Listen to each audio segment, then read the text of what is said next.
टोहाना में किसान नेताओं को देर रात जमानत मिली है। विकास सिसर और रवि आजाद को देर रात करीब 12:30 बजे जमानत दी गई, लेकिन जेल से रिहा उनके होने के बाद भी किसानों का जो धरना है वो जारी है। हालांकि जेल से रिहा होने के बाद सदर थाना में जो धरना था वो खत्म करने पर फैसला अब किसान नेता लेंगे कि आगे की रणनीति उनकी क्या रहने वाली है। तो फिलहाल आपको बता दें कि किसान नेता विकास सिसर और रवि आजाद को जो जमानत मिल गई है, लेकिन उसके बाद भी जो किसान नेताओं का धरना है वो अभी खत्म नहीं हुआ है। इस पर फैसला जो किसान नेताओं की कमेटी है वो मीटिंग करेगी और मीटिंग में फैसला लिया जाएगा कि आगे की रणनीति किस प्रकार से रहने वाली है। तो ये तस्वीरें आपको दिखा रहे हैं टोहाना की, क्योंकि 3 दिन से लगातार वहां पर धरना जारी है।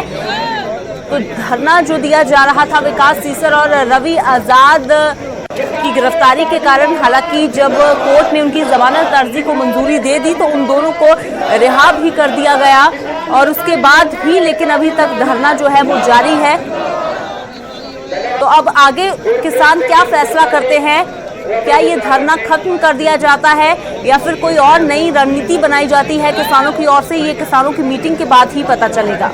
तो कल देर रात करीब 12:30 बजे जो इन किसान नेताओं को जमानत मिली, रिहा कर दिया गया था जमानत मिलने के बाद, लेकिन धरना अभी भी जारी है। परमजीत हमारे सहयोगी ज्यादा जानकारी के लिए जुड़े हैं। परमजीत, सबसे पहले इस समय का माहौल जानना चाहेंगे कि अपडेट क्या है, कैसा माहौल है जहां पर धरना लगा हुआ था और कब मीटिंग जो किसानों की होने जा रही है? अभी जो है धरना ज्यों का त्यों लगा हुआ है और जो धरना जारी है, जैसे आज धरने का तीसरा दिन है, तीसरे दिन भी धरना जारी है। लेकिन जो रिहा हुए जो किसान हैं वो यहाँ पहुंच चुके हैं और कुछ ही समय बाद जो है किसान नेताओं द्वारा एक मीटिंग की जाएगी। मीटिंग के बाद फैसला लिया जाएगा कि धरने को आगे चलाना है या समाप्त किया जाना है। यह फैसला जो है किसान कमेटी के बीच में लिया जाएगा। उनका कहना है कि ये जो फैसला है कुछ ही क्षणों में जो प्रेस वार्ता के दौरान जो है इस फैसले को सुनाया जाएगा कि धरने को कब समाप्त करना है या धरने को आगे चलाना है, क्योंकि अभी किसान नेताओं को जो है जमानत मिली है, जमानत पर रिहा हुए हैं, वह भी धरना स्थल पर जो है पहुंच चुके हैं और धरना जो है फिलहाल धरना जो है ज्यों का त्यों बना हुआ है और किसान जो है आना शुरू हो गए हैं। इसके अलावा जो है आज संयुक्त किसान मोर्चा की ओर से इसी बात को लेकर आह्वान किया जाएगा कि किया गया था कि जिला भर के जो थानों का घेराव किया जाएगा, उस पर भी जो है फैसला लिया जा सकता है। जी परमजीत, तो फिलहाल क्या फैसला लिया जाता है ये देखना काफी अहम है। शुक्रिया इस तमाम जानकारी के लिए। तो जैसे हमारी सहयोगी ने बताया कि धरना ज्यों का त्यों ही जारी है जहां पर लगा हुआ था थाने के बाहर, लेकिन अब आगे की रणनीति क्या रहने वाली है। एक तो प्रेस वार्ता की जाएगी किसान नेताओं की ओर से और उसी प्रेस वार्ता में कोई बड़ा ऐलान किया जा सकता है इस धरने को लेकर। बेशक विकास सिसर और रवि आजाद को जमानत मिलने के बाद जेल से रिहा कर दिया गया, लेकिन अभी तक सदर थाने के बाहर किसानों का धरना जारी है।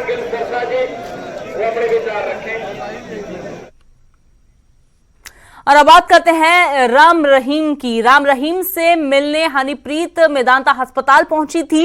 कल दोपहर में हनीप्रीत कुछ देर के लिए अस्पताल आई थी और साथ ही राम रहीम के परिवार के लोग भी अस्पताल आए थे राम रहीम से मुलाकात करने के लिए। आपको बता दें कि रोहतक की सुनारिया जेल में गुरमीत राम रहीम बंद था। राम रहीम को कोरोना हो गया है, अब उसको मेदांता में भर्ती करवाया गया है। मेदांता में उसकी कोरोना रिपोर्ट पॉजिटिव आई है। रविवार सुबह ही सुनारिया जेल से राम रहीम को मेदांता अस्पताल लाया गया था, जहां उसकी रिपोर्ट पॉजिटिव आई है। राम रहीम को मेदांता के कोरोना वार्ड में भर्ती करवाया गया है। और आपको ये भी बता दें कि पिछले कुछ दिनों से राम रहीम बीमार चल रहा था और रोहतक पीजीआई में भी उसका चेकअप करवाया गया था, जिसके बाद डॉक्टर्स की सलाह पर ही उसे मेदांता अस्पताल भर्ती करवाया गया है। और वहीं पर राम रहीम से मिलने के लिए जो उसकी राजदार है हनीप्रीत भी पहुंची और इसके साथ ही राम रहीम के परिवार के कुछ और सदस्य भी राम रहीम से मुलाकात करने के लिए पहुंचे। हालांकि ज्यादा मुलाकात तो नहीं करने दी गई क्योंकि कोरोना पॉजिटिव है राम रहीम, ज्यादा बातचीत नहीं हो सकती। लेकिन आपको बता दें कि रिपोर्ट पॉजिटिव आने के बाद मेदांता अस्पताल में फिलहाल भर्ती है राम रहीम और उसका इलाज चल रहा है।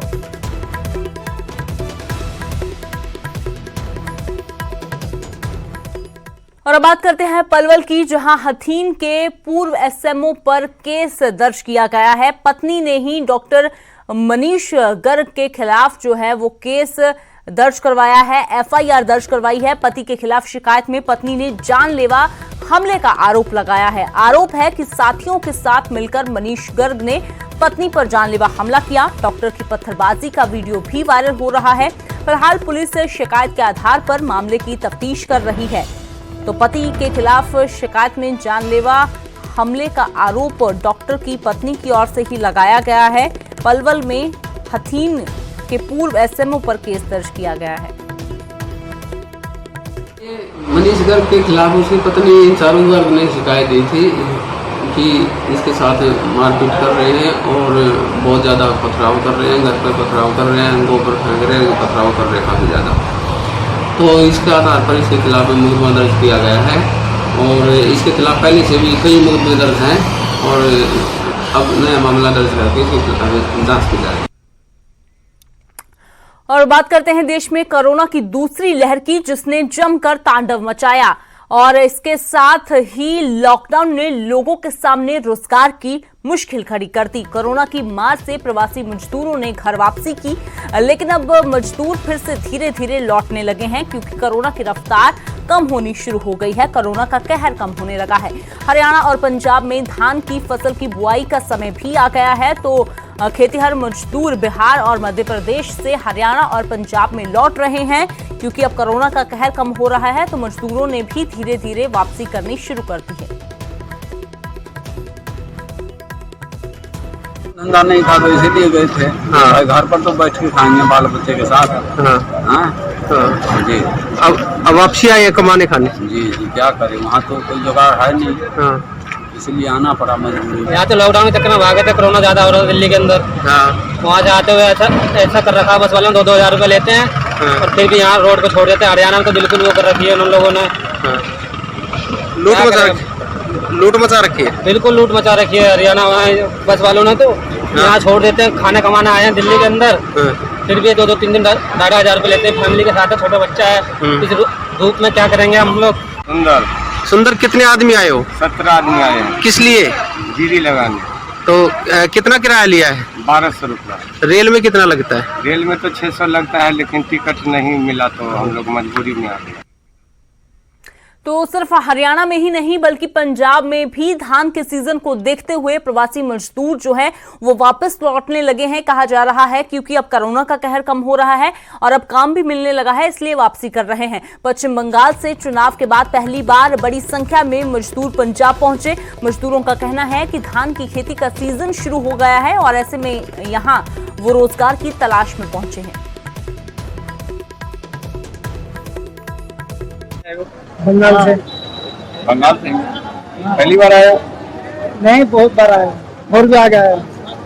क्या इलेक्शन हो गया इसलिए फ्री हो गई? ये ऐसा बात नहीं है, इलेक्शन होता फिर भी आते हैं, नहीं होता तो भी आते हैं। हमको तो काम करने पड़ेगा। सभी लोग बंगाल से आ रहे हैं? सभी बंगाल से। अच्छा, यहाँ पंजाब में झोना लगाने के लिए? जी जी। पहले भी आते हो? पहले भी आते हैं। जाएंगे झोना लगाने के लिए। क्या नाम है? जी अरुलाल। बंगाल से आए हैं। और अब बात करते हैं कोरोना वैक्सीन की। केंद्र और प्रदेश सरकारें वैक्सीनेशन पर जोर दे रही हैं ताकि कोरोना को हराया जा सके, लेकिन हिमाचल में बिजली कर्मचारी इससे महरूम हैं। पूरे प्रदेश में टीका लगाने जा रहे बिजली कर्मियों के बिना वैक्सीनेशन के ही उनको वापस लौटना पड़ रहा है। वैक्सीन नहीं लगने से बिजली विभाग के कर्मियों में भारी रोष है। प्रदेश में सरकार ने कोरोना महामारी से बचाव के लिए फ्रंटलाइन वर्कर्स को वैक्सीन लगाने के निर्देश दे रखे हैं। पालमपुर के मारंडा विद्युत सब स्टेशन में कार्यरत फील्ड कर्मचारी वैक्सीन लगवाने के लिए दूर दूर से टीका लगवाने के लिए पीएचसी बनूरी पहुंचे, लेकिन उन्हें बिना टीका लगवाए ही वापस भेज दिया गया, जिससे कि ये कर्मचारी काफी निराश हैं। द्वारा हमारे कुलदीप द्वारा जी फॉर्म भरवाए गए वैक्सीन के लिए। इसके लिए हम बनूरी स्वास्थ्य केंद्र गए, वहां पर हमें वैक्सीन नहीं लगाई गई। अन्य सभी विभागों के वहां पे वैक्सीन लगाई गई, लेकिन हमारे विभाग के लिए जो बोला गया कि आप फ्रंट लाइन वर्कर वॉरियर्स नहीं है और आपको वैक्सीन नहीं लगाई जाएगी। हमारा काम सर ऐसा है कि हम घर घर जाके अपना कार्य कर रहे हैं। किसी की लाइट बंद हो रही है, कहीं स्टोर जा रहे हैं, कभी कहाँ जा रहे हैं, तो हमें वैक्सीन के लिए ना ही फ्रंटलाइन वर्कर घोषित किया जा रहा है। तो हमारी सरकार से यही विनती रहेगी, या तो हमें वैक्सीन लगाई जाए या हमें फ्रंटलाइन वर्कर बनाया जाए। प्रदेश सरकार से निवेदन करना चाहता हूं कि जैसे कि HRTC, नर्स, पुलिस, सभी डिपार्टमेंटों के कर्मचारियों को वैक्सीन लगाई जा रही है, वैसे बिजली बोर्ड के कर्मचारियों को भी जो 18 से 44 तक है उनको वैक्सीन लगाई जाए। हम रोज अपना रोज काम लोगों के घर घर में जाके कर रहे हैं और अपनी बिजली सुचारू रूप से चला रहे हैं। मैं फिर हिमाचल सरकार से बार बार निवेदन करना चाह रहा हूं कि हमें वैक्सीन लगाई जाए और अति जल्दी लगाई जाए। तो कोरोना ने एक और जहां रोजगार को बड़ा झटका दिया, वहीं कोरोना की मार पर्यटन व्यवसाय पर भी पड़ी है। हमेशा पर्यटकों से गुलजार रहने वाली पर्यटन नगरी मनाली इन दिनों सूनी पड़ी हुई है। जून महीने में मनाली में जहां पर्यटकों का तांता लगा रहता था, लेकिन इस बार वही मनाली कोरोना की वजह से वीरान पड़ी है। कोविड-19 की वजह से पर्यटन व्यवसाय ठप होने से सबसे ज्यादा असर स्थानीय लोगों पर पड़ा है, क्योंकि 90% जनता मनाली में पर्यटन कारोबार पर ही निर्भर करती है। टूरिज्म के ठप होने के बाद घाटी में सैकड़ों युवा भी बेरोजगार हो गए हैं, जो पहले पर्यटन कारोबार से जुड़कर अच्छी खासी आमदनी करते थे। अब वही युवा ग्राम पंचायतों के कामों में जुड़कर खेती बाड़ी पर अपनी आजीविका चला रहे हैं, लेकिन पर्यटन नगरी मनाली अब भी जो पर्यटकों का इंतजार कर रही है। कोरोना वायरस की बात कहें तो हम सराउंडिंग पंचायत जो इस इलाके की बात है, तो इस इलाके की तो लोगों की कमर ही तोड़ दी कोरोना वायरस ने, क्योंकि यहाँ के जो लोग जो थे वो टोटली जो है टूरिस्ट के ऊपर डिपेंड थे जी। लेकिन आज टूरिस्ट नहीं आ रहा, सब लोग जो है बिल्कुल बेरोजगार हो चुके हैं और हताश हो चुके हैं। उसी ये कोरोना वायरस आ गया और सारे के सारे जो काम जो वो ठप हो गया है, और जितने भी नौजवान जो भी है वो अभी अपने खेती बाड़ी में जाकर वो काम करे, बगीचे में काम करे। और यहाँ की जो पंचायत, जो तीनों पंचायत के जो लोग जो है हमारे मनरेगा में काम कर रहे हैं और 14 वित्त योग में काम कर रहे हैं, उससे जो है काफ़ी उनके जो अपनी माली व्यवस्था थे वो ठीक हो रही है। लेकिन अगर टूरिज्म की बात करें तो टूरिज्म में तो हमारे को बहुत ज़्यादा लॉस हो गया जी। और अब बात करते हैं करनाल की, जहां सामाजिक संस्थाओं ने नगर निगम के साथ मिलकर शमशान घाट में उन लोगों के नाम का पौधा लगाया जिन्होंने कोरोना की वजह से अपनी जान गंवा दी। साथ ही 11 लोगों की अस्थियों को भी हरिद्वार में गंगा के प्रवाहित करने के लिए पहल की गई, क्योंकि उनके परिजन अभी तक उनकी अस्थियां लेने के लिए नहीं पहुंचे थे। तो 11 लोगों की अस्थियों को जहां गंगा प्रवाहित किया गया, वहां शमशान घाट में पौधारोपण भी किया गया। उन लोगों की याद में पौधे लगाए गए जिन्होंने कोरोना की वजह से जान गंवाई थी। आज इस पर्यावरण दिवस पर उनके परिवारजनों ने यहाँ पर आकर उनकी स्मृतियां बनी रहे, स्मृति वृक्षारोपण दिवस के रूप में आज भारतीय जनता पार्टी ने पूरे हरियाणा में मनाया है। लेकिन यहाँ पर आकर एक अनोखा ही दृश्य देखने को मिला। 17 परिवारजनों ने आकर, जिनके परिवारजन उनसे बिछड़ गए थे, इसी शमशान के अंदर जहाँ पर संस्कार हुए, तो ये 11 जो अस्थियां थी आज सुनील मदान जी कल सवेरे 5 बजे लेकर जाएंगे। आज उनकी ये जिम्मेवारी उनको सौंपी गई और यहाँ पर एक परिवार का सदस्य जिस तरह एक पुष्प अर्पित करके अस्थियों को प्रवाह करने के लिए हरिद्वार में भेजता है।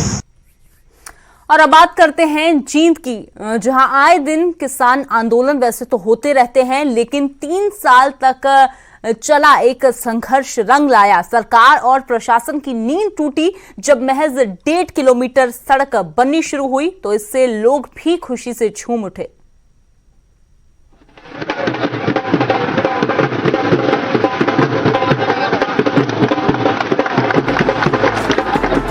ऐसा जश्न तो आपने खूब देखा होगा, लेकिन जश्न की तस्वीरें बेहद खास हैं। फूल बरसाए, नारियल फोड़ा और फिर ढोलक की धुन पर खुशी से झूम उठे।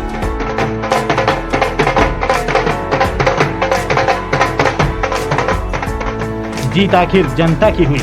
सरकार और प्रशासन को नींद से जागना ही पड़ा। जींद में 3 साल बाद जब रोहतक रोड पर महज 1.5 किलोमीटर लंबी सड़क बननी शुरू हुई, तो लोगों की खुशी का ठिकाना नहीं रहा।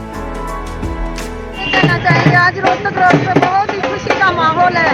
पूरा हमें सामूहिक जश्न जैसा लग रहा है, क्योंकि हम 3 साल से एक बहुत बुरे हालातों से गुजर रहे थे। रोड की इतनी हालत खस्ता थी, हम सोचते थे जाएं ना जाएं, हम किस साइड जाएं किस साइड ना जाएं।